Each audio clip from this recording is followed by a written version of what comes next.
આજે વિશ્વ ક્ષય દિન નિમિત્તે બનાસ મેડિકલ કોલેજ મોરિયા ખાતે ટીબી મુક્ત ગામના સરપંચોને સન્માનિત કરાયા. ગુજરાત રાજ્યમાં ટીબી રોગના દર્દીઓમાં ઘટાડો થાય તેમજ આવનારા 2025 સુધીમાં ગુજરાત રાજ્યમાં ટીબી રોગ નાબૂદ થાય તે માટે સરકાર દ્વારા અભિયાન ચલાવવામાં આવી રહ્યું છે. વડાપ્રધાન દ્વારા ભારતને વર્ષ 2025 સુધીમાં ટીબી મુક્ત રાષ્ટ્ર બનાવવાની નેમ વ્યક્ત કરી છે. સમગ્ર દેશમાં ટીબી રોગ નાબૂદ થાય તે માટેનું એક અભિયાન ચલાવવામાં આવી રહ્યું હતું. કેન્દ્ર સરકાર દ્વારા ટીબી રોગ દેશભરમાંથી નાબૂદ થાય તે માટેના ચાલતા અભિયાનમાં ગુજરાત રાજ્ય પણ ટીબી મુક્ત થઈ રહ્યું છે. ત્યારે અંતરિયાળ વિસ્તાર ગણાતા બનાસકાંઠા જિલ્લામાં પણ અનેક ગામડાઓ ટીબી મુક્ત થયા છે. ત્યારે આ પંચાયતના સરપંચોને સન્માનિત કરવાનો આજે કાર્યક્રમ રાખવામાં આવ્યો હતો.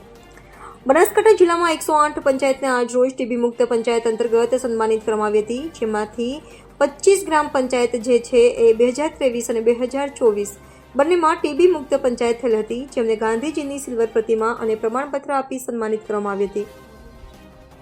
નાયબ કલેક્ટરના અધ્યક્ષસ્થાને યોજાયેલ કાર્યક્રમમાં મોરિયા મેડિકલ કોલેજના ચેરમેન પીજે ચૌધરી સાબિતી આરોગ્ય અધિકારીઓ, કર્મચારીઓ સહિત ગામડાઓના સરપંચો હાજર રહ્યા હતા. વિશ્વ ક્ષય દિન નિમિત્તે આજ રોજ બનાસ મેડિકલ કોલેજ મોરિયા ખાતે આસિસ્ટન્ટ કલેક્ટર શ્રીના અધ્યક્ષપદે ટીબી મુક્ત પંચાયતના સરપંચશ્રીને સન્માનિત કરવાનો કાર્યક્રમ રાખવામાં આવેલ, જેમાં જીએનપીસી ટ્રસ્ટના ચેરમેન શ્રી પીજે ચૌધરી સાહેબ, ડીન શ્રી અને સુપ્રિન્ટેન્ડન્ટ શ્રી હાજર રહેલ, સાથે આરોગ્યનો તમામ સ્ટાફ પણ હાજર રહેલ.